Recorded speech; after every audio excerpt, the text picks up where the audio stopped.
What's up? On that like screen, so in the screen where before our cameras come on, did it look like a bunch of like pictures were in our frames that weren't us but were like artwork? Did anybody else see that? I I saw saw it. Just Yeah. me. Okay, just making sure that my vaccine Your isn't vision, changing your things that I vision see. isn't going away. 5G just coming out of my eyes. You're seeing too far into the future. Oh my gosh, the download speed is so good. I'm downloading the future, guys. This is amazing. How's everybody doing? Good. Pretty Anybody- good. Anybody have news to share this week? I hooked up a new router today. I bought a new router 1 or 2 days ago, and thanks to Amazon's 2-day shipping, I got it today, hooked it up. It's going. What kind of pretty router strong. did you get? It's like some random TP-Link router that has Wi-Fi 6 and up to 50 or 60 devices or something that it can run.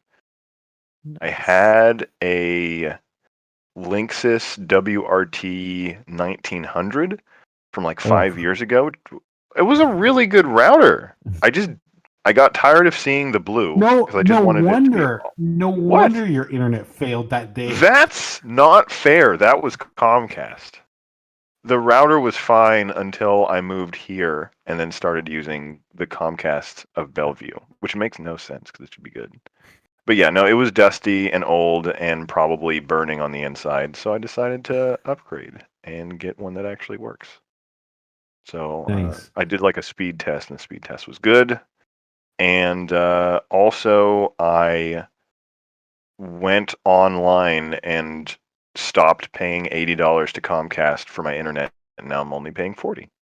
So, Oh, nice. yay for saving money.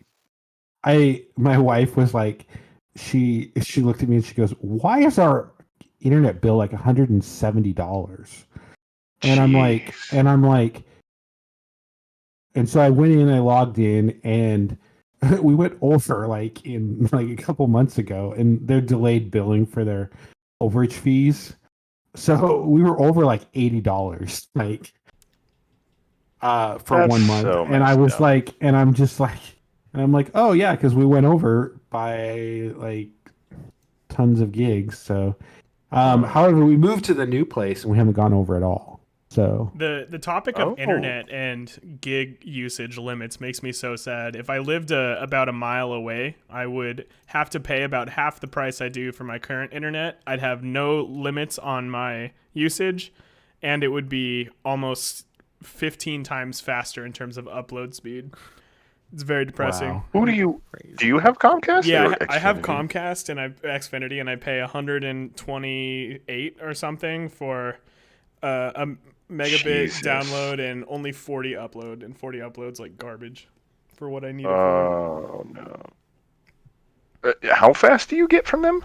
1,000 down and 45 up. Oh, okay. that's what I get. Okay. 1,000 down and 45 up, but I only pay $80. Jealous. I checked that's how many gigs I used last month, and I used like 2.4 gigs, I think. Like, what's the limit? Is it 100 gigs or 1,000 gigs? Like 12. It's like 1.22 or something. 1.22. Yeah. Okay. I was in like the 2.5, so I always forget what they're actually called, but my number was way up there. Oh, so you shoot past it. Oh yeah. Streaming will do that real quick. Yeah. Mm-hmm.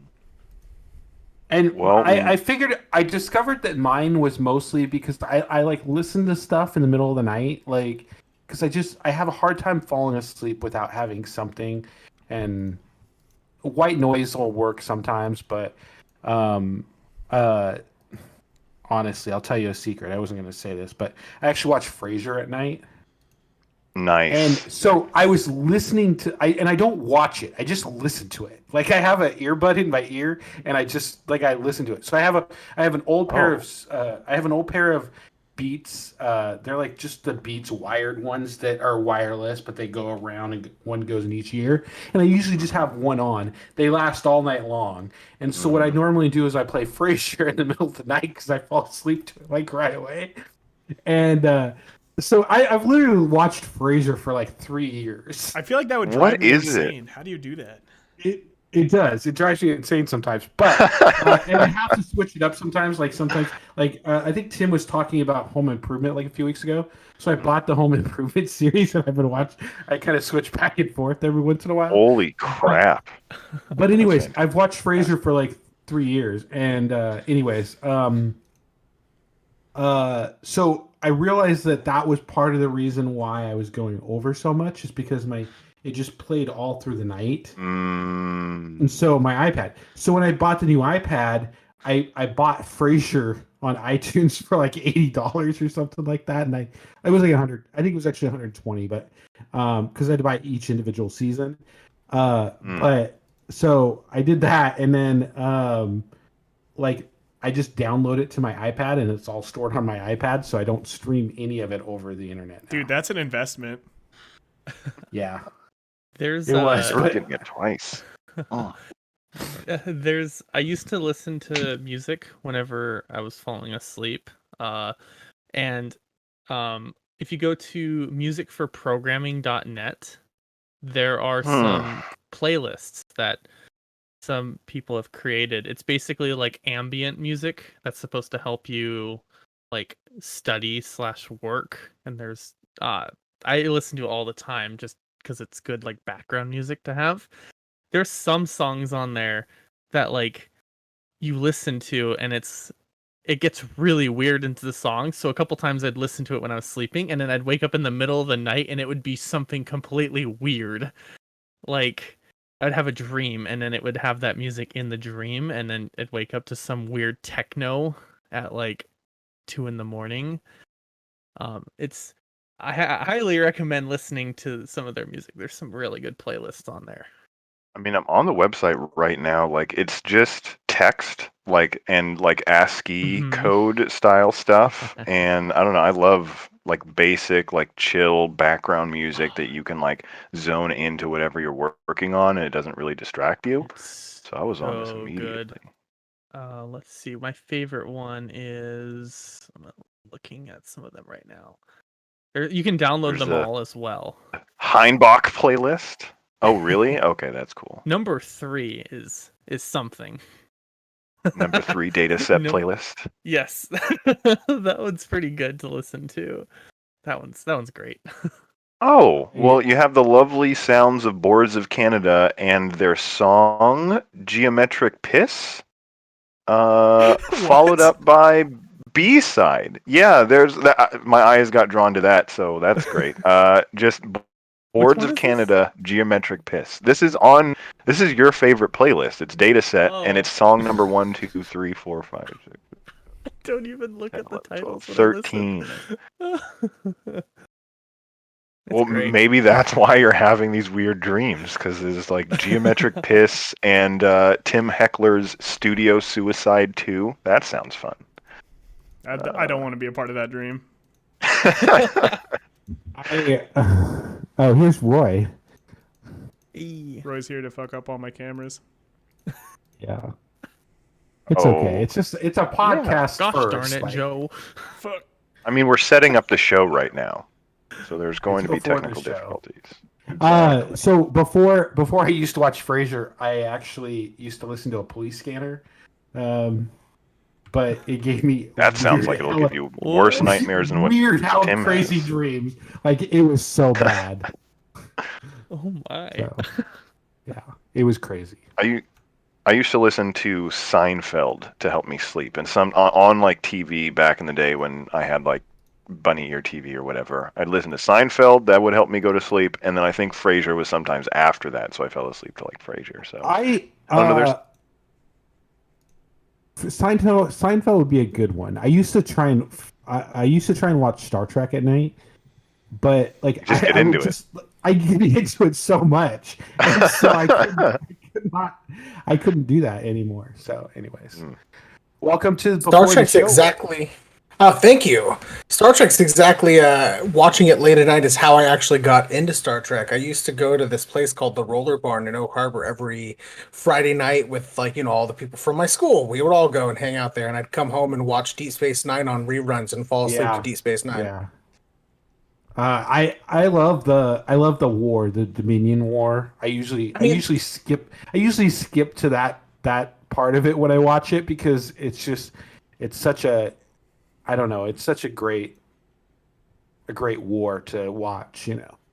well, that whole Some arc is people what say it's the made best. it worthwhile. Yep. Yeah. I really wish they made a movie, but I mean, and they kind of left it open at the end with Cisco going into the wormhole to the prophets, you know? Mhm. Like like I don't know. I felt like they could have made a movie, you know, Cisco Returns or something, you I know. think that There was always the wasn't idea that they one. would have. There wasn't Yeah, and one Deep Space Nine movie. no. No, and the That is a No surprise. series other than the original Next Generation got a movie. Well, Which and is like that's honestly, two series that get movies, yeah, and then and there's like the new Star Trek. Voyager never got one either. But Janeway was in. Janeway was in. No, not Janeway. Seven of Nine was in. Picard. Part. Yeah. Janeway's going to be in that. Their what is it? Nickelodeon is going to have a Star Trek cartoon for kids, and Admiral Janeway is going to be in it. Yeah. That's very The intriguing. what was the other? So the other movie that was going around in some of the threads that I was watching was Captain Nog. Any relation to Never. Egg?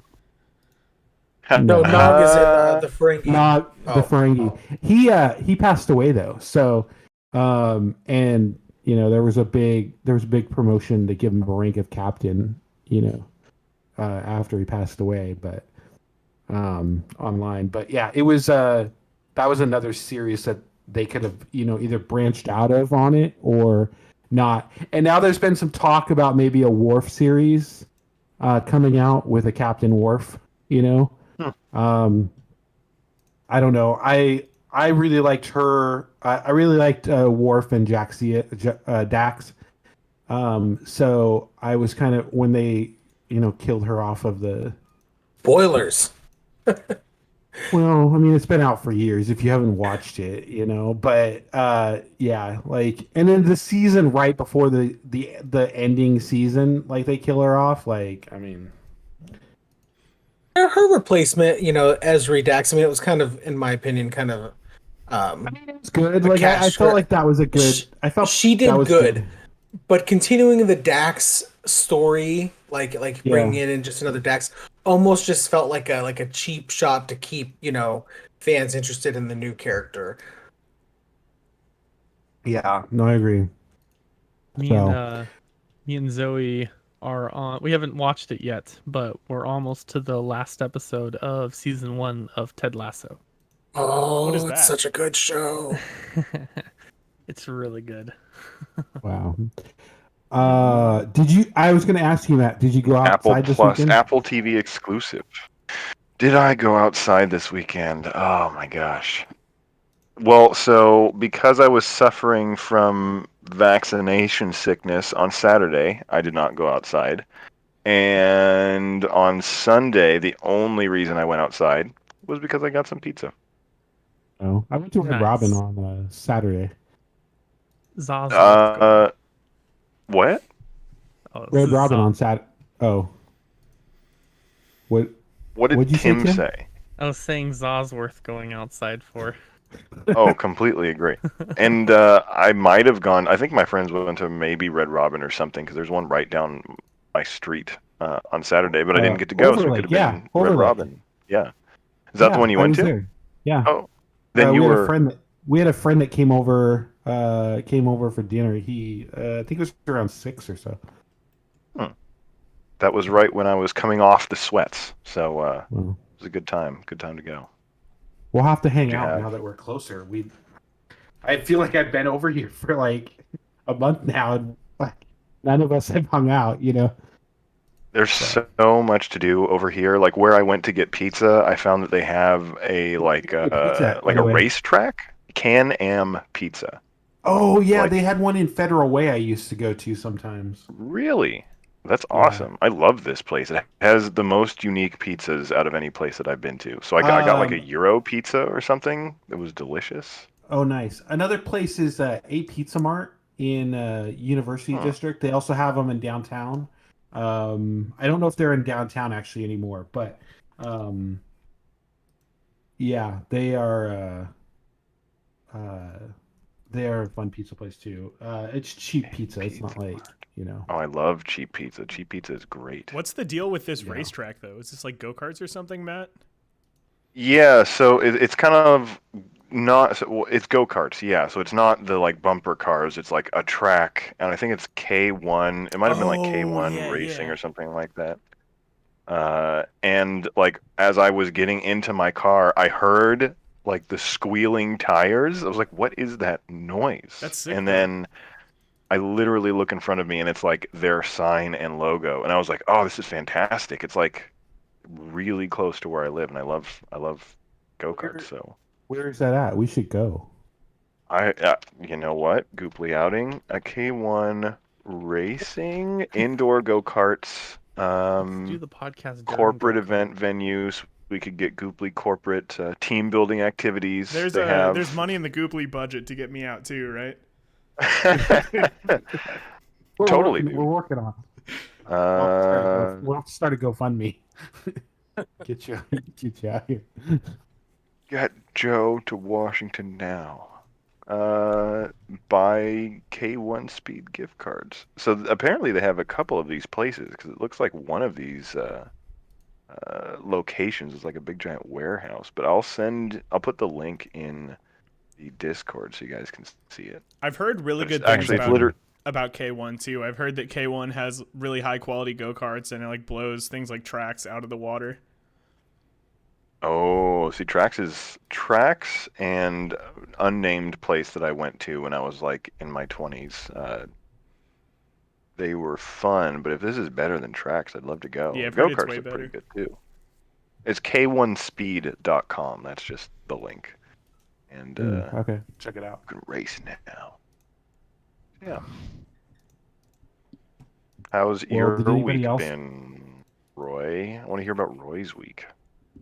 My week, so I actually just came off of like a week-long vacation. So yesterday and today were like my first days back from work. So my weekend was basically just hanging out with the kids. We attempted to go up to the Big Four Ice Caves area.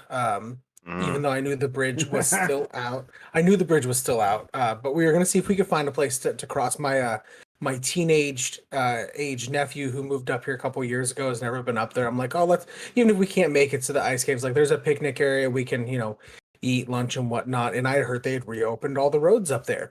So we drove up there. The roads are not all open up there. You can get to just about a mile south of the ice caves before the road is shut down. So we never made it all the way up there. Drove Oh all the my way up God. there for basically nothing. I mean, it's a nice drive. It's a nice scenic drive up there. Hopefully they fix that dip in the road that I No, hit. it's gotten worse. There's just Oh, random so- squares of pavement missing all over the place now. I gotta tell Roy or Tim and Matt about this. So me and Roy went up there. We were just gonna do an outing, and anyways, so we were driving down from the Big Four ice caves, and I remember that there was a little dip in the road coming up, but I didn't remember it when we were going down. And so when we were going down, and I'm driving a Mini Cooper that goes fast, like Roy's in his Prius behind me, and I'm like flying down the road, and all of a sudden, no. bam! And I just I took a dip in it, and I was like, Oh. holy crap! And so I pulled over the side of the road, make sure I didn't take off my bumper while I hit that dip. Yeah. To But paint the there was picture for you, There was no damage. yeah, imagine like a car length section of the pavement just gone. It's just it's What? like pavement and then like dirt, gravel, and then pavement again. And it's the entire right hand side of the road as you're going south, back down from the mountain. And it's about a car length worth of pavement just gone. And they have But a there's- bunch of those now. But there's a giant dip, like when you Yeah. go into that, and I hit it full on, going like 45 miles an hour. Because by the time I realized it was coming up, I slammed on the brakes, but not fast enough. So I hit that dip going hard. Do you think if you would have committed to speed, it would have been more fun? Probably, but I probably would have fucked up my car. Like, I'm not Yeah. gonna lie. I'm not gonna lie. I was scared to get out and look at my car. Like I was like, shit, how am I gonna explain this to my wife? It's crazy that it's that bad, and it's worse now.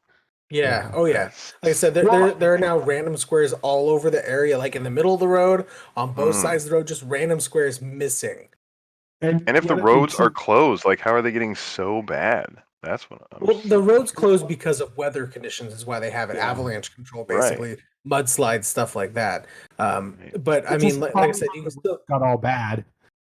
It's very well. Actually, it's funny that you mentioned. If you head up there, there is this large boulder just sitting on the side of the road with like these caution cones around it, and you can totally see where it fell from, like up on the hillside. Yeah. Imagine being the car that was driving by that when that fell. Where is this? Ooh. Next time someone if goes you- up there, if the you road head is up just to going to be Big Four, gone. It's like a past Granite Falls. Man, what was mountains that are town that we went terrifying. to? What was that town that we stopped in and had pizza? That was That was Granite Falls. Falls. Yeah, that was Yeah. Granite Falls. So it's up past Granite Falls, basically. You go more north. Once you get to Granite Falls, you go more north and up. So Yeah, Okay. it's up where like the Lake can 22 Google trail Big Four is, Ice the Caves. Monte Cristo Yeah. trail Oh. is. Wait, is it that long dirt road? That's like, I think I know what gravel It's road. there's No, a the lot road's of mostly there's a lot of paved. dirt The road, name- but there's a lot. The name The Big Four Ice Granite Caves has made a Falls lot of makes a lot of Yeah, sense when Big you Four- consider the roads. and- Yeah, yeah, it does. And Big Four Ice Caves made a lot of news because a lot of people try and climb on the ice caves and then fall and get stuck. And literally, you're up there and there's no cell service. Like no carrier has cell service up there. Roy and I were up there and we were walking up this like crazy road that had big giant bullet holes in all the signs and everything and stuff like that. And we just kept going up this like hill because we were like, well, we couldn't go to the Four Ice Caves, so we decided to go the other direction. So we went the other direction, crossed the street, and we're going up, and it just keeps going up and up and up and up. And then I'm like, I just don't know how far it goes up. Like we've walked like 25 And we minutes. can't look it up. We can't look it up because there's no GPS. No. Yeah, there's no GPS, so I Also- couldn't find out how far up we had to go. And like, I was just like, I was waiting. Nobody for some knows we're going because- that way. Yeah, Everybody nobody knows that knew we we were were going to up. the ice caves. Yeah. So it was like, like if something had happened, like we would have had no help whatsoever. So, and like there was a couple random cars that went by, but for the most part, it was just us up there. Everybody else must have got the memo that the bridge was closed, and except for the two people, I think there was two people that we saw. I was gonna say, didn't we see people? They were coming back from the bridge, telling us that it was closed. telling it was closed, and then we still kept going just to see like what If else. somebody was there. had dressed accordingly, we could have just crossed that little creek. Sorry. What did you bring? Like your water fording clothing? No, I mean the water wasn't No. that deep. It probably came up to your thigh, but I was wearing shorts and sandals. Like I could have crossed the water, no issue. I was wearing Oh, I see. pants and like regular shoes. So Okay. sorry. Yeah, I was, Matt, you like your shoes, and I don't know that I've seen you wear shorts. I have. I got shorts on right now, actually. Oh, I guess that's true. I've seen you wear them I for wear like the sh- podcast. Yeah, I wear them mostly at home. Like sometimes if it's nice out, I'll wear them outside, but for the most part, I don't. So, but yeah, that's part of the one thing about COVID, and the pandemic and staying home all the time is that I don't wear any of my shoes anymore. Like, I have all these brand new nice shoes that are everything, and I wear my Birkenstocks, my flip flops, or some pair of cheap slip-on Converse that I don't Trying have to to impress tie. anybody. So Just gotta I slip just those I need to get out more and stuff like that. So we should definitely start hanging out more. You and me both. I need to get out and work off some of this quarantine weight. Mhm. Like I actually bought a scale this weekend because I was afraid at what I was gonna. Wi-Fi scale. I did. I Nice. bought the. I don't remember what the brand was. It's the whitening or something like that. they make blood pressure and everything else, but it integrates with my Apple Health and everything, so it kind of all makes sense for me. But anyway, so so I'm like, we took the dogs to the dog park last week, to Marymore. Marymore's hella big. It's a ginormous park. So when you think of off-leash dog park, do you think that that's an enclosed area? When I do think it's an enclosed area, except when it's like that's the park, like that's the thing that you're going to, then I just assume it's not enclosed at all. It was just funny because every off-leash dog park I have has usually like a place where you open one gate, you get in there, you wait till that gate closes, and then you open the second gate and go through. And they're usually like small. Yeah, they're very small. And like Marymore, we were expecting that, and nope. It's just like there's no door whatsoever. You just let your dog go, and they run in there, and like I saw dogs running in the middle of the street and everything. It was like, it was crazy. That's wild. Dog chaos. So That's what we were taking our dog to Edmonds Beach, but we realized the dog park at Edmonds Beach, by the water, it's not fenced in entirely. Yeah. And other dogs won't escape. Our dog will. So we were like, nope. Yeah. So, anyways, any last topics? We're closing up on before the show and getting ready for the. On the topic of pets, my Yeah. cat has separation anxiety, and every time I leave my apartment, she just sits at the door and meows. And oh no! when I was hanging out, just doing shit at my desk, maybe an hour ago, someone walked by my apartment and started meowing. So everybody's noticing apparently. And if you have any strats for making your cat feel better when you're not home, hit me up. Let me know. Classical music helps for my dog, so I don't know if it would work for cats, but like when we leave, we tell the Amazon device to turn on King FM, which is our local classical station here in Seattle. So you should try. You could stream it there too. You should try playing classical music and see if that helps, because it kind of calms the pets, Yeah, I'll have to try that. One thing a coworker does is, so this is for birds. She has a cage. She has a tablet that's affixed to the cage, playing different cartoons like all day, just to give them some like company and some variety of like audio and visuals and stuff. So and they have maybe if you have like a TV, you might be able to try something like a cat or dog YouTube channel or something. I don't own a TV. Yeah, and they have podcasts too, for dogs and cats, so you could try that too. I don't know really I don't know if that works. I know the classical station works for us. So. Yeah, good ideas. Thank you.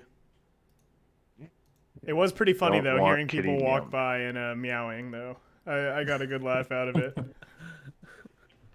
It's good when your neighbors aren't like pounding on your door trying to be all like upset. They're just like, you've got a meowing cat, and now we get to meow at you. Yeah, luckily these doors that's or awesome. these walls are really thick, so I like never hear anyone. So I hope my cat isn't able to break the thickness of the walls, but I guess you never know. Yeah. Oh, Matt, don't you have like video cameras and maybe some like audio stuff where you could communicate with your dogs if you needed to, or like Yeah, say so I something to do, them? but we haven't really set them up yet. So since we Oh, moved, sure. I literally just got the Hue lights set up, but like so these lights here in the thing have these like two prongs instead of the screw on thing. So I had to go on to Amazon and buy these like little adapters to put on my Hue lights so that they actually work in the light fixtures. And so we finally got that up, and I finally just got Hue lights. So I'm still trying to program all the lights, but I got that all set up over the weekend. So Do you think it would make you feel dog better or worse if you just started talking to it and it had no idea where you were coming from?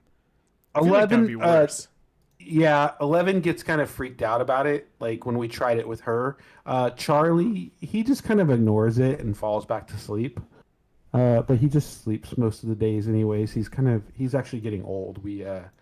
I think we're gonna have to take him to the vet because he's not doing too well actually this last week or so. Sag. Yeah. So, anyways. All right, gentlemen. Alrighty. Showtime? Yeah, let's do it. Let's do it.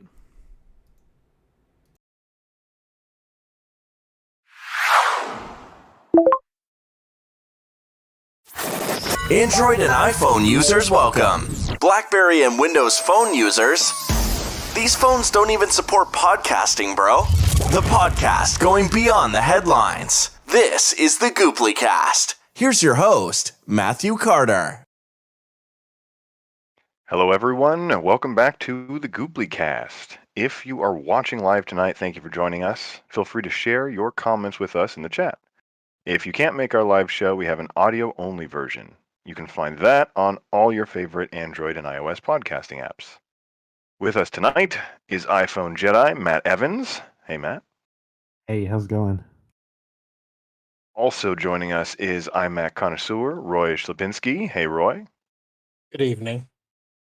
As well as Avatar, Tim Van Claveren. Hey, Tim. Hello. And directing the live stream tonight is Joe Meacham. Hey. Big thanks to Joe. Hey, Joe. So tonight we will be recapping or talking about, discussing, diving into, picking apart the trial, the Apple versus Epic antitrust lawsuit that Epic is waging against Apple and Google technically, and seemingly all walled gardens of any kind.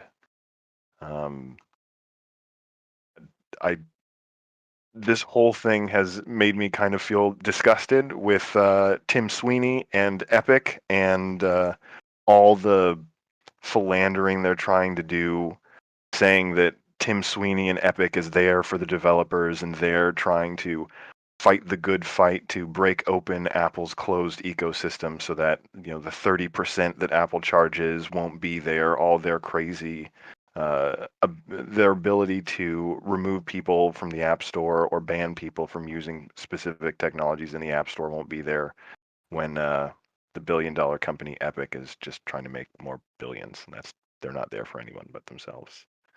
No, Yeah. I haven't enjoyed researching much of this. It's been sad. So, is there any highlights that you didn't like from the first week trial? Well, let me pull up. So you shared an article by 9 to 5 Mac, I believe, written by Jose Adorno. So in his article, he kind of broke up each day by what they were arguing about in the case. So on day one, it was Epic focusing on Apple trying to paint the App Store as a monopoly and an anti-competitive system that and Apple is failing to offer all the benefits that they're claiming they give to developers when they charge 30%, essentially. And they pulled out all these kind of ridiculous emails to paint a picture of like Apple was in it from the beginning to set up an anti-competitive Apple first app store.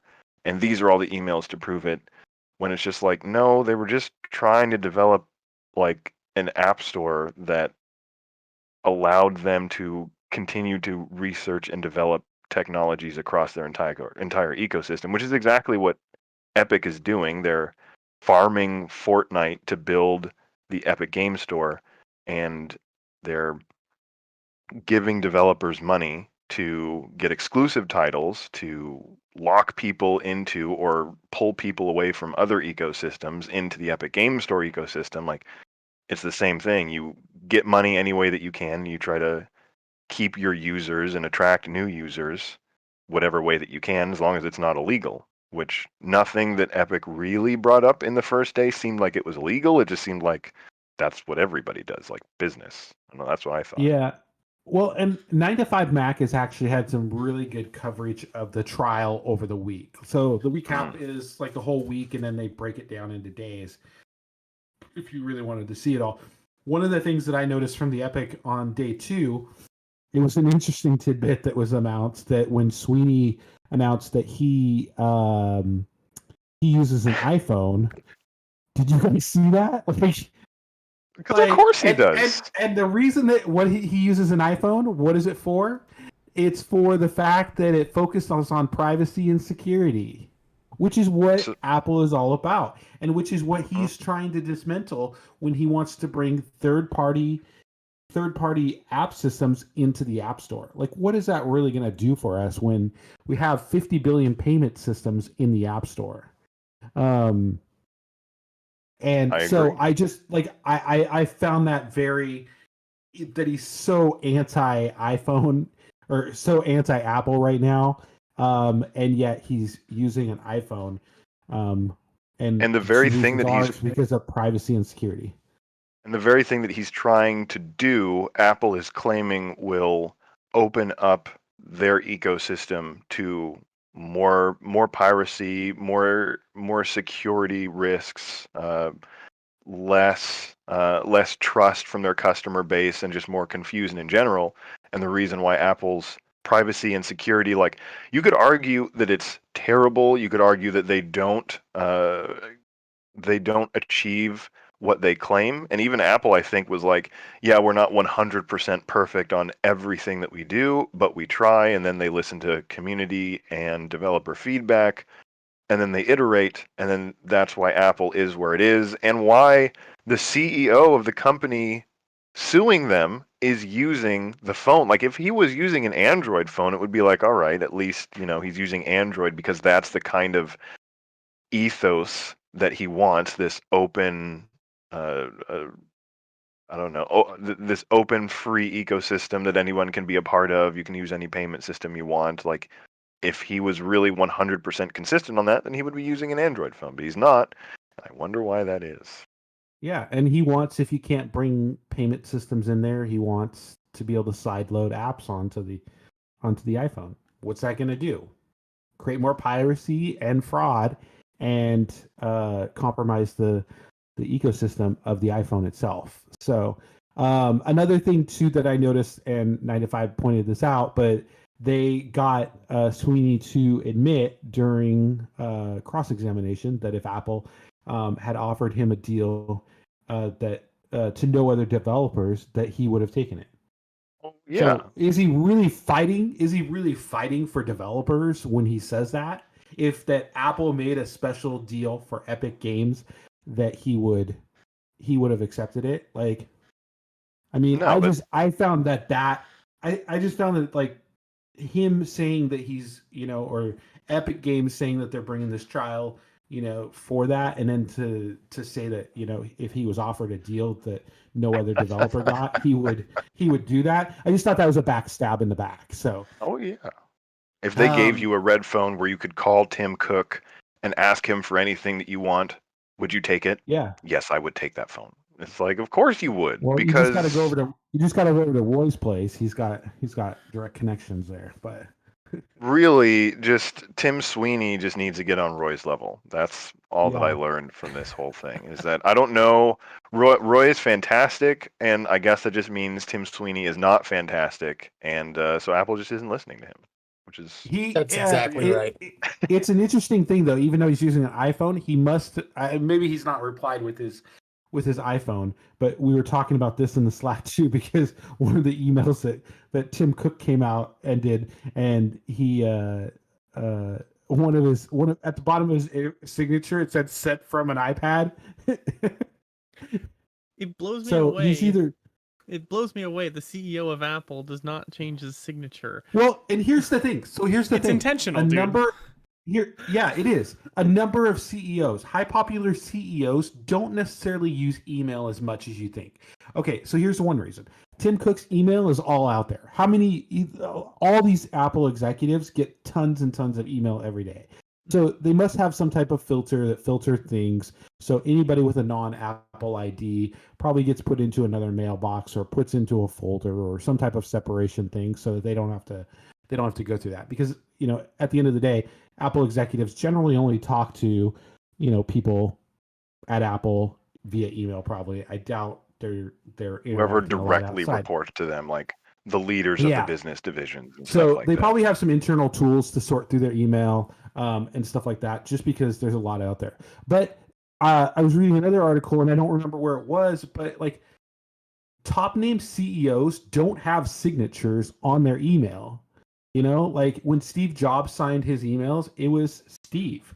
Because what are you going to put in there? Your email address, your phone number, your cell phone number, your address. Everybody knows where to send messages to, like, and everything because of that. So it's like if they did that during trials like this and discoveries and lawsuits and stuff like that, all that information would just get leaked. Yeah. It's like when Mark Zuckerberg's phone number got leaked from the hack from Signal, I think it was, or something.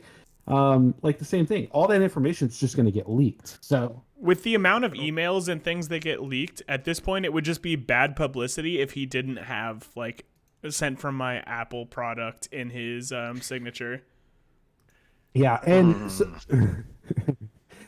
so I just don't think that they changed their. I just don't change their signature. I think, it says sent from iPhone or whatever, because I just don't think that email is a big focus for big executives.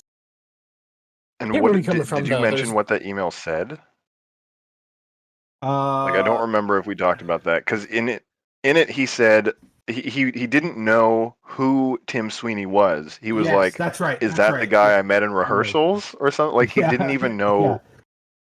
who Tim Yeah. Sweeney was at all. But they asked him to like come on stage with them and talk about either their partnership with Epic or some other technology that they were championing or something like that. It was like Yeah. Tim Didn't Cook was know like, who "Oh, he this guy? was. Who?" Please apply cold water to burn.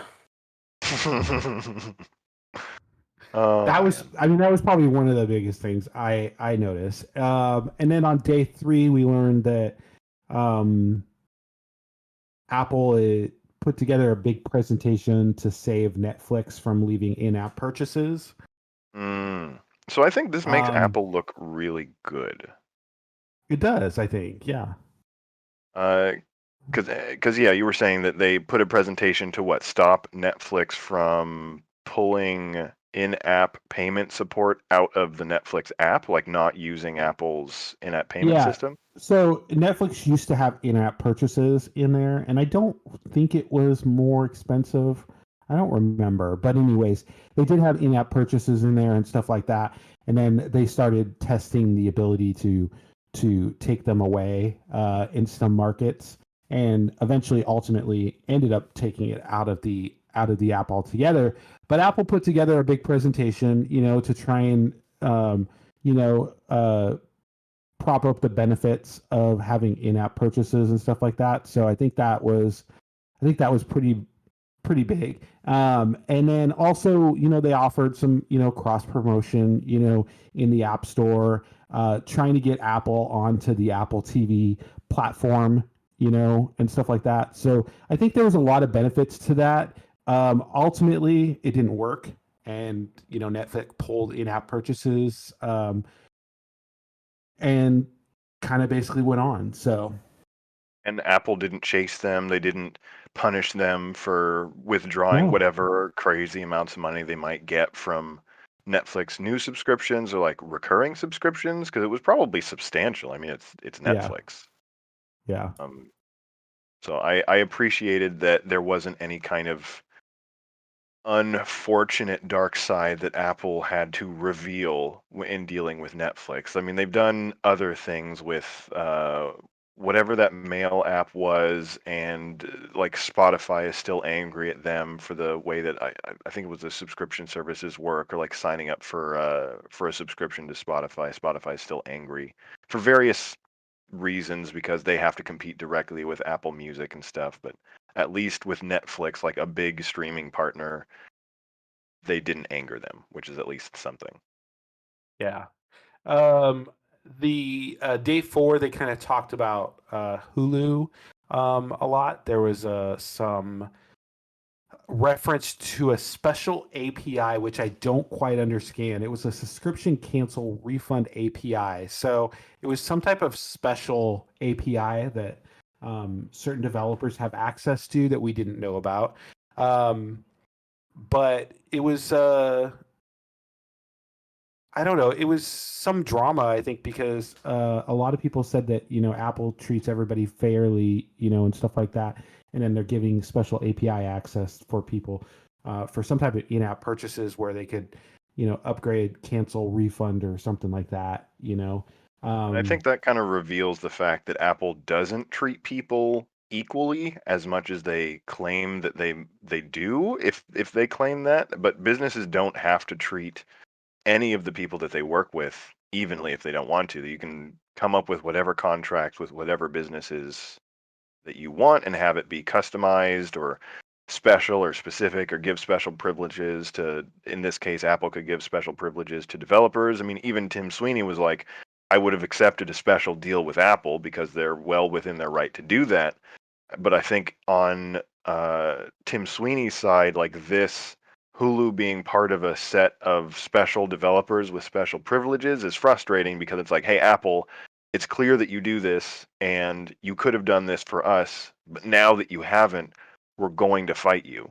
And the like subscription cancel and refund API that Hulu had access to seemed like it got baked into the App Store eventually. So I think even though Hulu got access to this special feature of the in-app payments, I think everybody now has it. But also Hulu is probably still part of this like special cove of trusted or special developers, Well, probably with like Go ahead, finish your. I was just going to say probably with like, I don't know. I mean, this is Hulu, so that also probably means Disney, which is a super megalithic corporation. I'm surprised that Netflix isn't also part of this like special group. I'd like to see who else is in this developer group that Apple like specifically treats or specifically trusts and gives extra features, like behind the scenes features.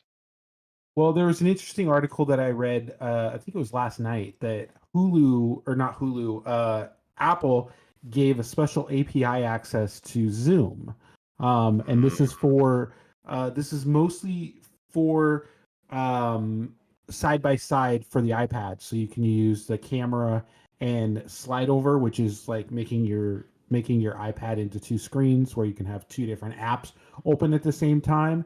And I guess there's a special API out there for this, you know, and it's interesting that apparently right now the only people who have access to it is Zoom. That sounds like So- multitasking on Android, or is it just like one app? Yeah, it to- kind of is. Yeah, it is. But to use the camera, I think it's to use the camera feature and stuff like that with multitasking, I think you have to have some type of separate API for it. Oh, so like For privacy purposes. So essentially, Interesting. you bring your you have one app right here, and you have another app right here, and you can make them big or small. You can adjust the size of the app, you know, for the window size. So, for example, you could have your Twitter feed open on one side. You could have, you know, Zoom on the other side, or you could do vice versa. You could have Notepad open, taking notes while you're on a Zoom call, those type of things. that makes sense. Also, you gotta So, watch but we don't- TikTok while you're zooming for work. Yeah. Of course. And then Roy, you shared something in there about the judge. Yeah, it was the judge said that she couldn't believe that they wouldn't allow kind of like how Netflix and other streaming services do their streaming, but for cloud gaming. So basically, you know, Apple has more or less turned down the idea of xCloud and cloud gaming because they want to. There's no way to personally approve and quality test control all the games.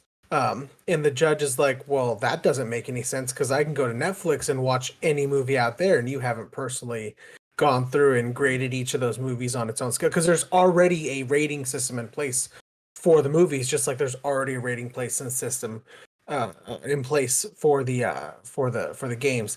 And I gotta say, at first I saw that headline, and the first thought that went through my head was, I really hope that there's not a judge that doesn't fully comprehend everything that's going to happen in this trial, and they're going to make a decision based upon a lack of experience and a lack of knowledge and a lack of what's going on versus really understanding what's going on. But then I started thinking about it, and I'm like, she kind of got a point there. She do does, got a point. And she does. And I brought this up in the Discord channel too. Like, I mean, gaming's already do have a rating system, and I think that they should go off of that. I feel like that's a good position for Apple to have, is to filter, you know, gaming based on the rating system for games. One of the things that I just wanted to mention, because I know you talked about, you know, like whatever her decision's going to be, you have to understand this trial isn't going to be over this year.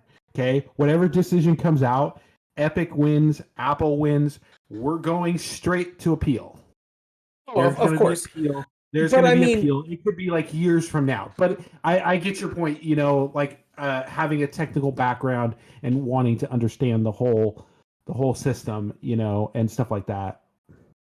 on a completely somewhat related note,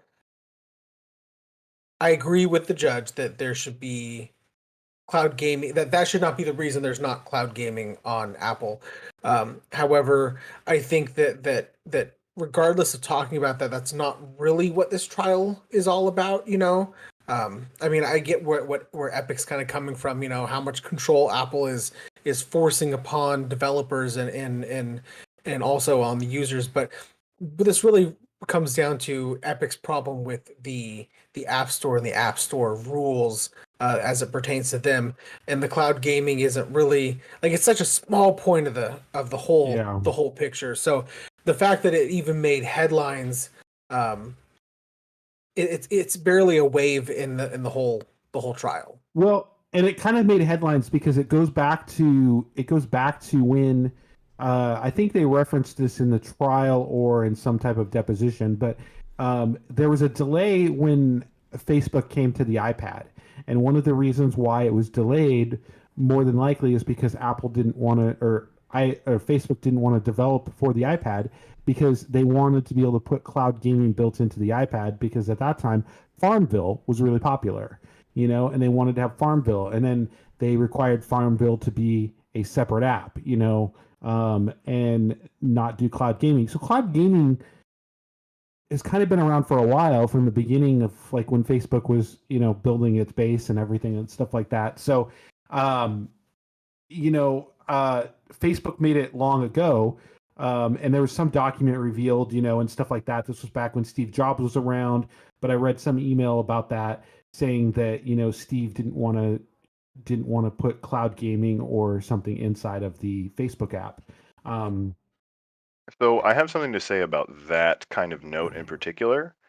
One of the things that was talked about during the trial was the difference between something like Roblox and Minecraft and something like cloud gaming, and why Apple allows something like Roblox, which is, I've never played Roblox, but it seems like a Second Life kind of Sims. Like, you get a character, you have a world that you can explore, and there are different experiences that you can partake in that world. So maybe you can play a game in that world where you run through a maze and shoot people, I don't know. Or you can build a custom mech that you put your Roblox character into, and then you walk around some giant landscape. But like, everything that you can do in Roblox is self-contained, whereas what seems to be the sticking point with Apple is that all of the games inside of like a cloud gaming service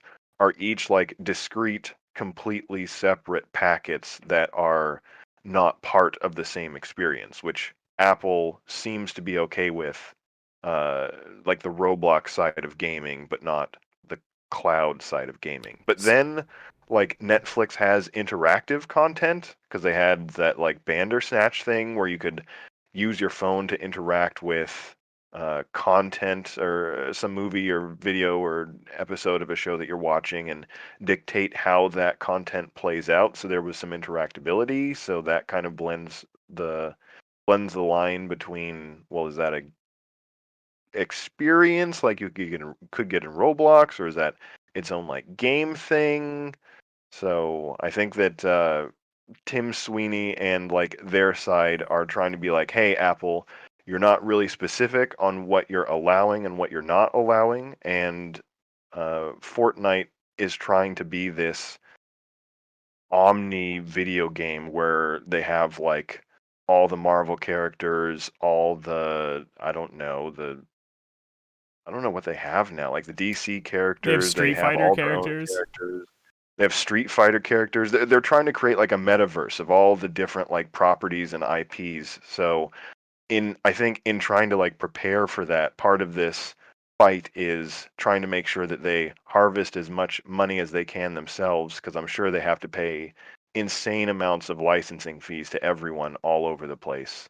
And I don't know, I think like not having Fortnite, which is kind of similar to Roblox, and that you can like do whatever you want in Fortnite. You can have concerts, you can play their straightforward Fortnite like a battle royale game. Who knows what else you can do in the future as they move into like VR and other things. Like I'm very surprised that Tim Sweeney has found his way into getting kicked off the Apple and the Google ecosystem, given that he seems to be wanting to create like the game of all video games.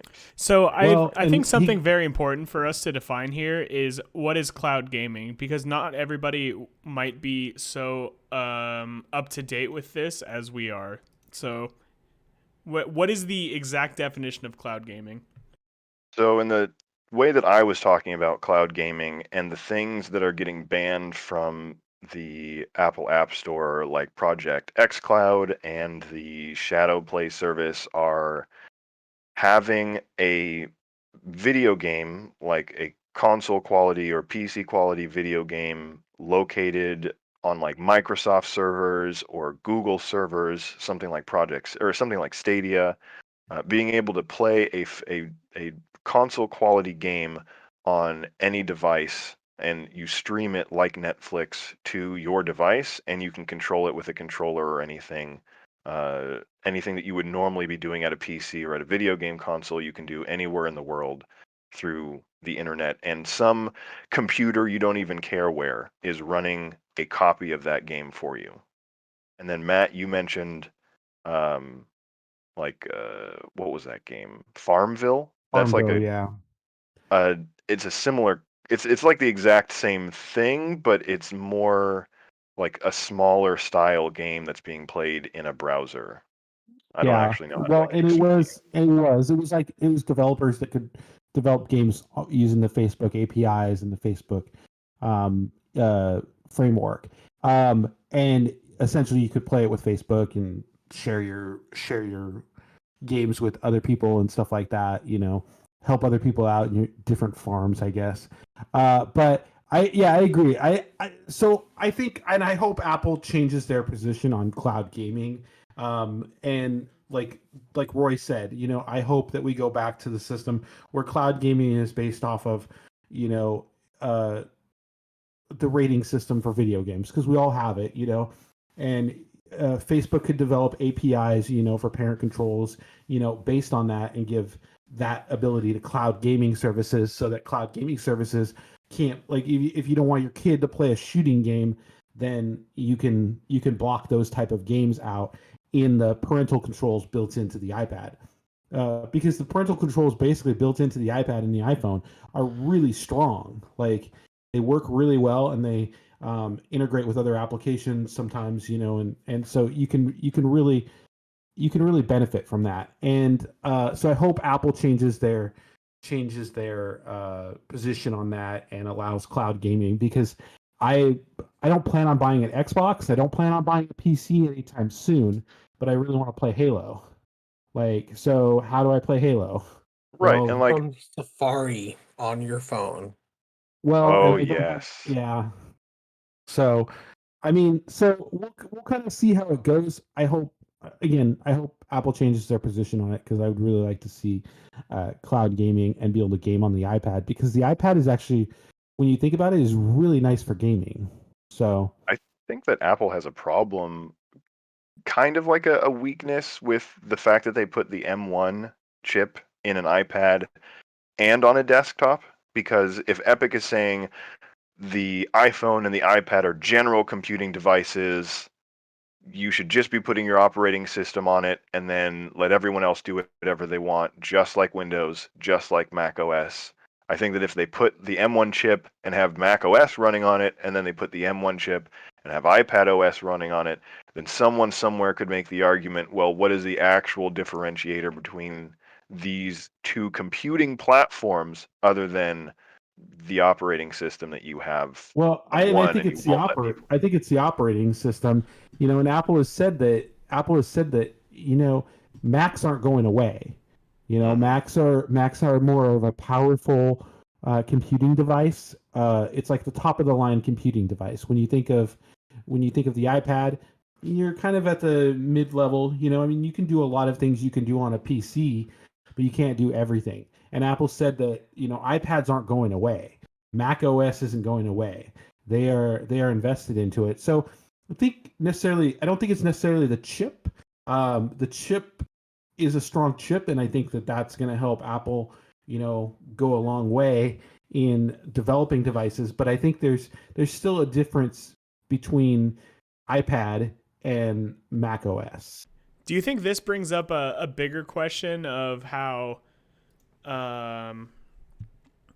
Macs have always been seen as worse off for gaming? So is this just more of an indictment of the ability to game on the Mac, that it's equal to like gaming on an iPhone or an iPad? Well, no, I don't think so. And Apple's been in the gaming system for a while. They built Metal, which was a framework and a ability to make games on there. Did it really take off? No. But I think there are some really popular games on the iPhone and the iPad that and they've showed off a bunch of this at WWDC. Can you kind of transport that to Mac OS? Yeah, you probably can now, especially with the M1 chip and being able to convert your code for iPad games over there. So I think we'll see more. I think we'll see more gaming coming to the Mac. I don't know that it's going to be better though yet. Make no mistake, though, that this whole trial is not about it's not about Apple's walled garden. It's not about cloud gaming. It's all about the fact that Epic, in all reality, doesn't want to live up to the contract that they agreed to give Apple their percentage that was agreed upon, Money and versus develop money. their app so that the money has to go through the in-app purchase and not to redirect you to to their third party whatever payment system. I think we have to understand that based on the merits of the trial, I think that's what it's going to come down to. At the end of the day, I don't think the judge is going to be able to say much about cloud gaming, because that's not what this trial is about. The trial is about that Epic has violated the terms and conditions, like Roy said, of the App Store. The trial is Epic trying to find a way to get the judge or the court system to say that Apple is engaging in anti-competitive monopolistic practices. Like the fact that Epic happened to violate their terms, that's not good, and that's bad, but I think in the eyes of what the trial is about, they could still do that, and then the judge could say, well, Apple, yes, based on the evidence presented, we find that you have been engaging in anti-monopolistic practices or I can't even remember the word now, anti-competitive practices and monopolistic practices. And while Epic, what you did was bad, Apple, you are still violating the law. So here's a big giant slap on the wrist. But Epic's throwing this temper tantrum because they couldn't get their way. That is absolutely what they're doing. That is absolutely what they're doing. Yeah. Or also Fortnite is dying, maybe, and so this is the most expensive marketing stunt of all time. It wouldn't be dying if they just unlikely. paid their 30%. Very, very unlikely. I don't But I think going back to the point, and I think Tim Sweeney at some point said he's bringing this lawsuit or fighting against Apple because of how they've treated developers and how they're monopolisting over this app store. When Tim Sweeney said in day 2, if you were given a special deal through Apple that no other developer would have had, would you take it? And his answer was yes. You don't want a I- Robin we- Hood that's going to betray you. Like what? We Yeah, all know like- that we all know that Epic gosh darn, I just kind of lost my train of thought. We know that Epic's Tim looking out Sweeney- for themselves. Tim Sweeney wouldn't be spending all of this money on this lawsuit for the little guy. I'm sorry. This is costing them an arm and a leg. And the real question that I got to ask anybody who's an executive at Epic Games that has any decision making, we've now had Fortnite pulled from the App Store and the Google Play Store for over half a year now. It's been over half a year since it's been pulled.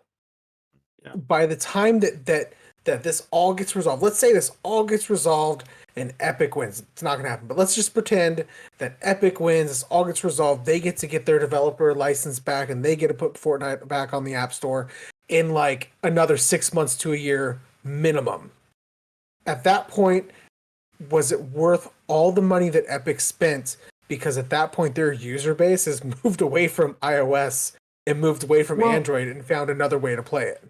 And I don't think there's any reason why Apple has to let them back in the App Store too, or same with Google. Well, no, I this mean- is hypothetical land where They Epic get wins and they everything get to they come want. back. Epic wins. Yeah. Yeah. Oh yeah. No. I just And- don't see this being monetarily worth their time and this much effort when they could just be like, you know what, Apple? You're right. We'll come back to the App Store. We'll bow down to the contract that we agreed upon, and everybody gets their share of the money as outlined in the contract, and then it's monetarily worth their time. But it's this all this money they're spending on this lawsuit.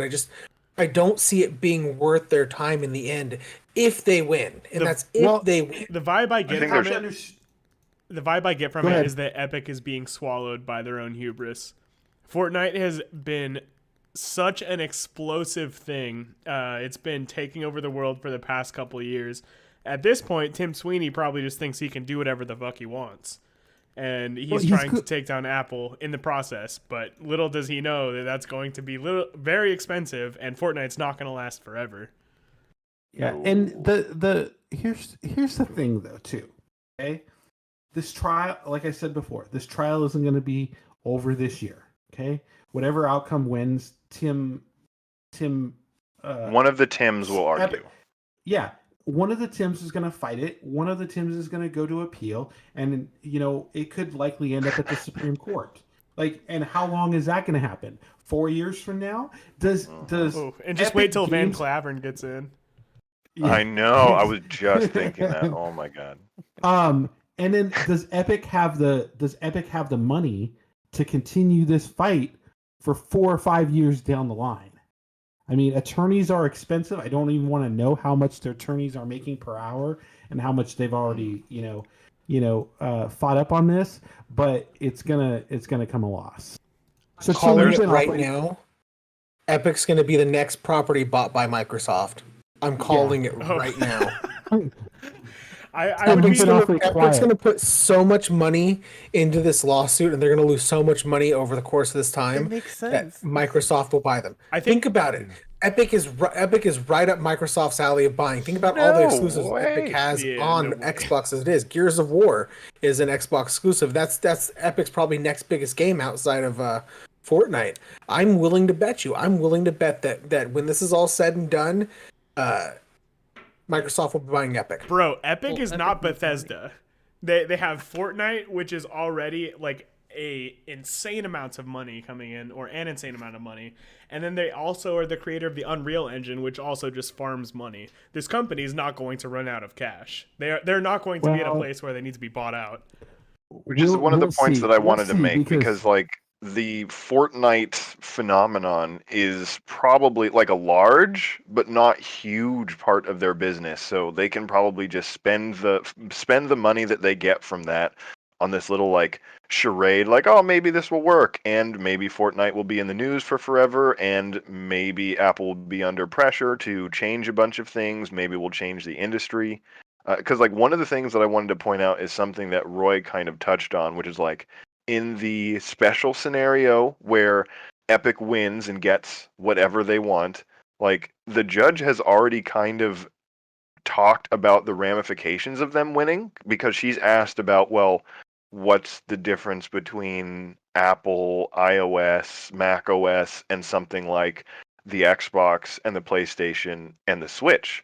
And I don't think that she's been convinced that if Epic is trying to substantiate the claim that iOS and the iPhone is different than something like the PlayStation and the Switch and the Xbox, which is like not. They're all walled gardens with special hardware developed with special software that runs on top of it and their own app stores. So if somehow Epic busts open iOS, then it could very well be free season on all of the console manufacturers and other walled gardens that we haven't even thought of yet, and it could just absolutely change everything. So like that's what a judge would have to think about, and whatever law gets passed if Epic wins, that would have to something would have to take all of that thought into account. Yeah, and I think you bring up a good point on that. Tim, you've been awfully quiet though. I'm kind of curious to what your position is on all this. Oh man, I really don't think Epic's gonna win this whole thing. I like that idea though of Microsoft coming out and buying Epic. I think that would be awesome. Like, I think it would be too. And Joe, I agree with you. Epic has a lot of money right now, but lawyers cost a lot of money, and you know, I think that this could ultimately hurt them and run over some of their cash in the long run. So Epic is worth $30 billion. I just looked it up. That is their net worth right now. $30 billion. And think about App or Epic. No, Sorry. Epic. Epic is 30. Bethesda Microsoft is $5 billion. And Microsoft bought them for 7.5. Holy crap. It's pennies on the dollar. And you think of Apple, which is a $2 trillion company.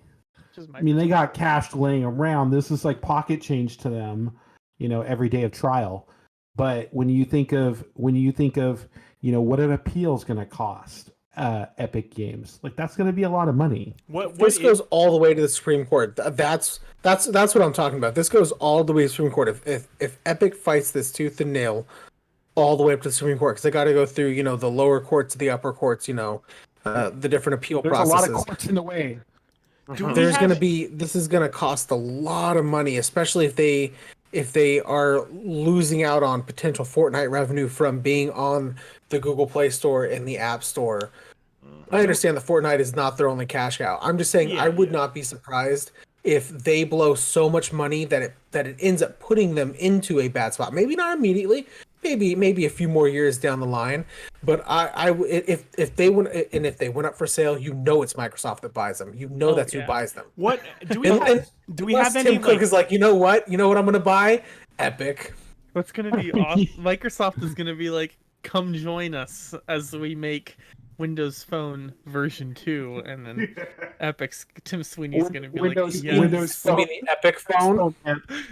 Do we have any reference Fortnite for phone. what a lawsuit like that will cost? That's what I wonder next, because obviously lawsuits are expensive. This is be. And like, what if it goes like the Supreme Court? How do you gauge like how the cost of that changes? And I think it goes up every time. Like when you think about appeals, like you have to start. I mean, Yeah, and I'm sure you're right. It costs millions to do appeals because you have to start researching and you have to start bringing up reasons for an appeal, you know, and then you have to advance that to the courts, you know, and then you have to wait for a while. Like the appeal doesn't come, you know, and then what is like, let's say there's something wrong with the trial, and let's say the appeal court throws out the previous verdict, you know, or decision, you know, and it goes back into trial again. Epic is going to spend like millions of more money. I mean, this trial is going to take all month. Like we're not expecting to end till the end of this month. So much of our thoughts on this though are based on like the understanding that lawsuit equals expensive, but I'm really not sure what that actually turns out to be. Here's the best frame of reference I can give you. The antitrust lawsuit that Microsoft had to go through back in 2001, if we were to adjust for inflation, cost $52.35 million. That's not too bad. That's not as bad as I expected. I mean, I expect it to be a lot more, but I mean that's Microsoft's case. Sure, It's obviously going to be that was the government going against Microsoft versus a private company going against Apple. So I expect the number to be probably at least double that, if not more. So $100 million on up. I expect this case to cost, because Apple's going to fight tooth and nail and Epic's going to fight tooth and nail.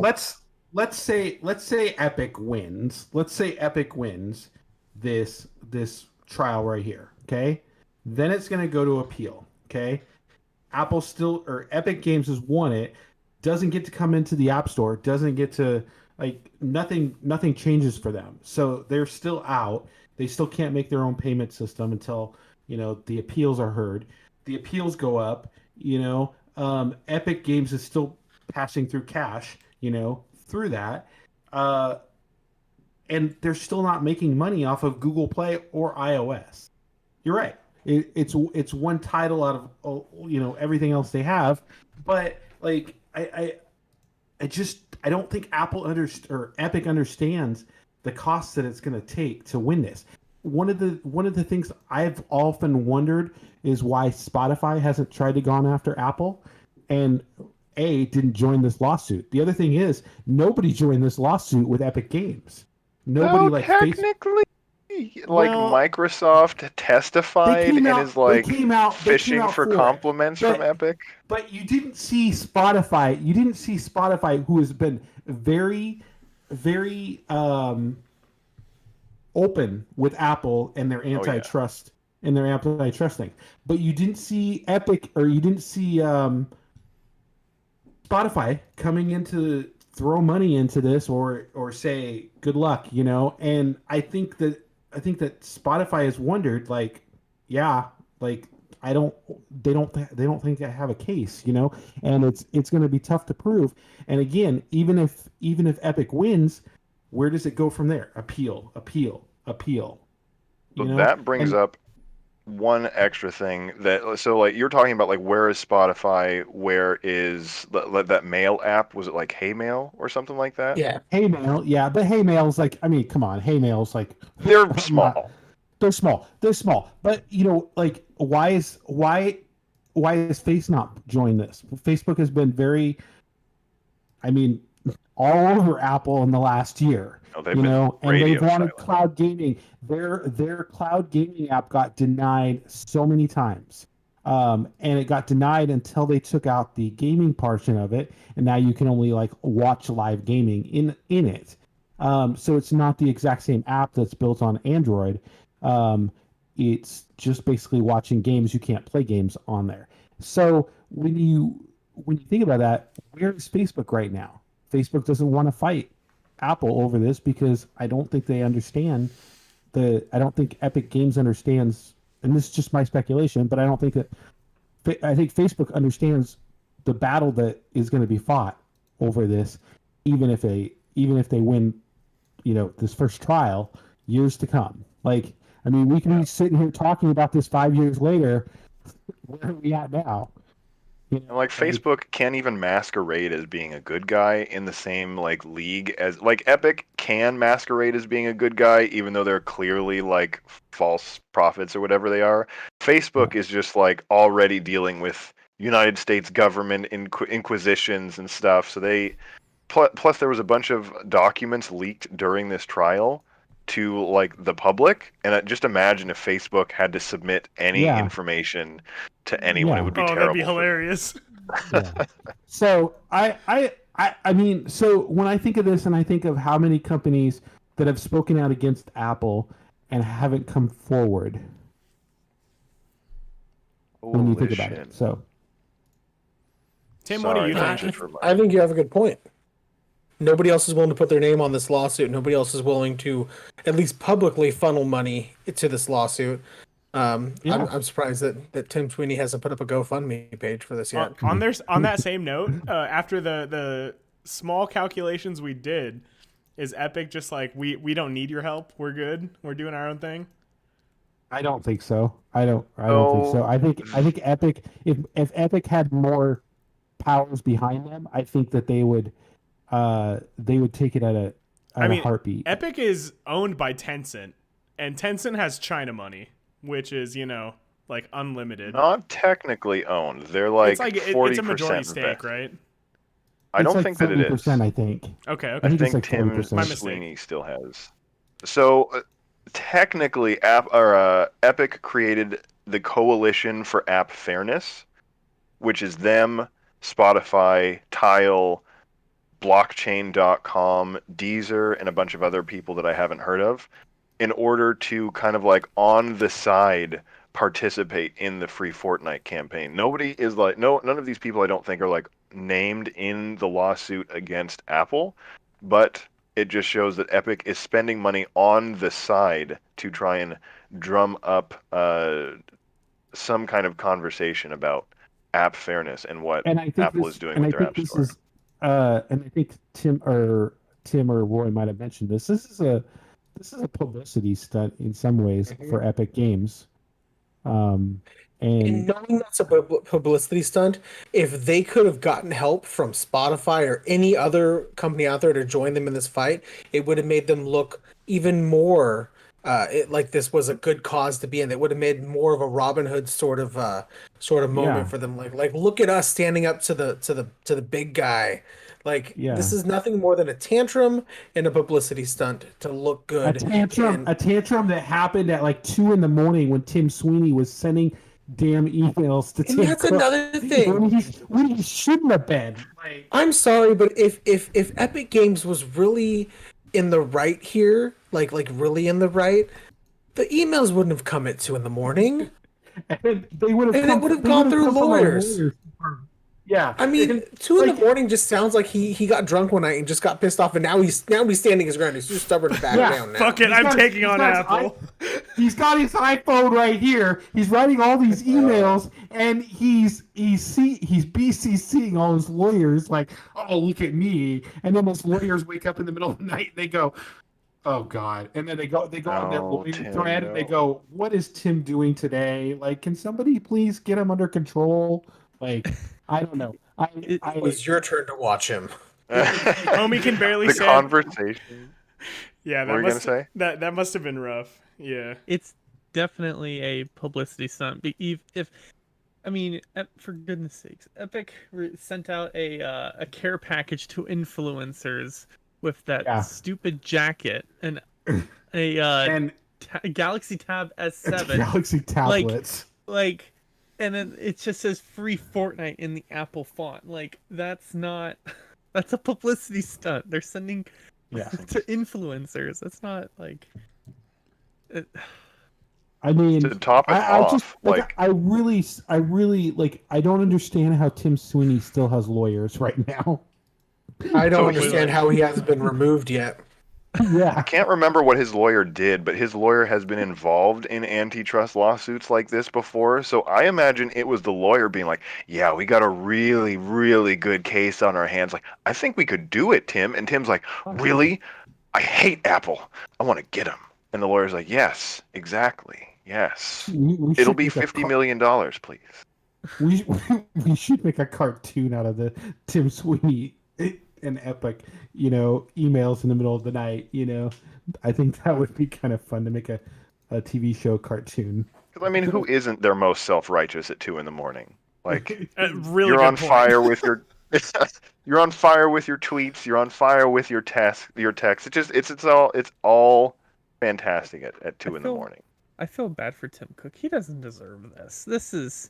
This is too much. He You doesn't should never deserve feel bad for Tim Cook. I- Literally. this. Doesn't bad. deserve I this. would not feel bad for anybody at Apple right now. I mean, No. it's just yeah. So the one thing. So I just want to drift away from the trial a little bit because we haven't talked about this, but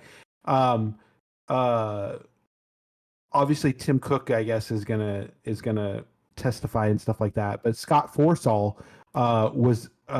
had gone through deposition as well. They were trying to find him. Apple didn't know how to reach him. Supposedly, they Who is gave out his. He was the creator. He was actually next to be in line for CEO after Tim Cook. He was actually up against Tim Cook when Steve Jobs was going through his cancer thing. But Scott Forstall created iOS basically with Tim, and he was responsible for iOS. He later stepped down or was forced to resign because of Apple Maps that came out. He refused to sign the letter apologizing to the users that was posted on the apple.com website. So instead, they forced him to resign because he refused to sign the letter, and Tim Cook ended up signing the letter for that. So that was supposedly the reason why he left. And Scott basically's position was, well, this is what Tim would do, or Steve would do. So that's basically how he kind of, got out of it. He's done I guess he did a Broadway show or Broadway play or something like that. I don't know. And then he's been doing like coding camps and stuff like that for people as well. So he's kind of been out of the Apple scene for several years. But it was interesting when Epic said that they wanted to talk to him and go through a deposition, and they gave him a phone number, or they tried to reach him or something like that, and Apple gave out a Twitter handler for Scott and said, this is how I guess you connect with him, because they didn't have any way of getting a hold of him. But he I guess he did go through a deposition, and Apple is representing him in the trial. But a lot of people, and I think Epic, thought that Scott would turn on Apple, and it obviously sounded like it didn't, but they felt like that Scott would turn on him, and I don't think that was going to be the case. But I think that was Epic's big push to try and get Scott to turn on Apple during the deposition. So I just thought that was kind of interesting. And I will be very interested to hear what Scott has to testify about, because I really liked him. He was I think he brought a lot to iOS, and building out the ecosystem. I wouldn't be sad to see him come back, I would be happy to see him come back. Because it's nice that we get like all this history about like all these different we get little pieces of all this history brought up about all of these companies. Yeah, it's nice to have like little refreshers and stuff. Well, and we're seeing emails from Steve Jobs. It just I really I truly miss Steve Jobs, because I feel like he was an absolute genius in some ways, and he, to be fired from your company, go off and create another $1 billion company or million, whatever it was with Pixar, and then come back to Apple and bring back Apple from the pond and build up to what it is today. I think that is far best than anybody else could have done with Apple. And Tim Cook has taken the flag from here, and it'll be interesting to see who takes Tim Cook's place. I can't even imagine what Apple would look like at that time, but I'm curious to see too. Melinda Gates, right? Aren't you thinking? Please. I want to see. Please, Melinda Gates. I want to see an alternative universe where Tim Sweeney becomes the CEO of Apple. Oh no! I just want that simulation. I want to see what the world would look like if that were to happen. You basically take your iPhone and you smash it on the ground. What if Bill Gates is playing the long con and Melinda becomes CEO of Apple, and then Bill Gates and Melinda goes, "We're back together." That would be that would be like that thing that happened in Eve, where like that guy got into that other corporation like guild and like worked his way up to be CEO, and then like took all their money and went back to the actual like guild or corporation he was from. Just massive spy games going on. And then Samsung's in the corner just like like no. Well, I guess we'll just take our ball and go home then. Well, no, this is the point where Microsoft has integrated so much of Samsung's Android experience into Windows that Samsung can't even get out now. They're stuck. Interesting. See, like I said, this was the long con right here. They're gonna own everything. Yeah. Microsoft is just setting up to be a black hole, just sucking everybody in and crushing them. Well, we're coming up on an hour. Does anybody have any final thoughts? I'm excited to see what the next few weeks bring us. Yeah, so we just finished up week 1. Week 2 started today. So we could have another week or two of trial before it ends. And then again, I don't expect a verdict right away. I would expect a verdict probably a month or two from now. And then again, it goes to appeal and everything else, regardless to what happens. So 5 years from now, we'll be doing a Apple versus Epic game update still. Also, Or remember, trial update. nobody involved in this lawsuit is good people. All of these people are trash. Do not have any allegiance. Oh my Yeah, goodness! Why did you say You that? can you can I'm you can sorry. have a side. You can like Apple. You can like keeping your closed ecosystem. You can like what Tim Sweeney is doing, wanting to break it open. Those can be what you like, but neither company is there for you trying to make your life specifically better. They just are doing whatever makes them the most money. And if it happens to be what you like to experience, great. Keep going with that. So I have to mention this. So I turned over the weekend. I got the notification from Apple to turn off tracking for the Facebook app. So Yes. Yeah. I turned off the tracking. Okay, here is what I got. Are you ready for it? Let's hear it. For my Facebook. Is this an So ad? it's an ad, and it's. Let me see if I can. Oh, it's hard to see. I see a Can you read B. it? Is that Nike? And Is it's that Mika? Mike. It's Mike. Sponsored. Mike Sponsored by Mike. which Spell it out we're for now us. sponsoring. What does this mean? I think it's just So- Mike. Yeah, Mike. It's just the word Mike. And anyways, I didn't click on it because I didn't want. I don't know what it went to, but it went to some Instagram page, supposedly Oh. related to Mike. And I'm assuming his last name may start with a B. I don't know. But anyways, I feel like it's working though because I turned off tracking, and Apple or Facebook is not tracking me, and nor is Instagram. So Now they're just Only advertising 4% of Mike. users. yeah, only was it? 4% of users signed up to be tracked. I saw that, which is pretty pog. Let's go, people. Yeah, I'm hoping Google does the same thing because Didn't Google say they were throwing that into Android 12, or at least are testing it out? I don't know. We'll see. I'm not taking any hints on what's coming into Android 12 until it gets released. Because Hopefully we have that answer next week yes. on the Gooplycast. Anyways, Should we end it? that's end all it I here? have. Yeah, do a sign off. All right, cool. Well, we want to give a big thank you to everyone here for joining us live on this episode of the Gooplycast, and a big thanks to you if you're listening to our podcast. Look forward to our replays on YouTube and the podcast version of our episodes on all of your favorite podcasting apps, including iHeartRadio. Follow us on Twitter and like us on Facebook, so that way you'll get notified when we go live. You can join in. And also when we share new tech-related content. Look forward to Tim. What have you got in the pipeline? Got nothing. What's up? What's up on the YouTube channel right now? I switched from Android to an iPhone for a month, and I filmed my experience and I posted it on YouTube, and you can watch it. Yeah, go check it out. Yeah, please go check it out. It's awesome and a lot funny. He makes Not some as good funny points. as Cooking with Tim.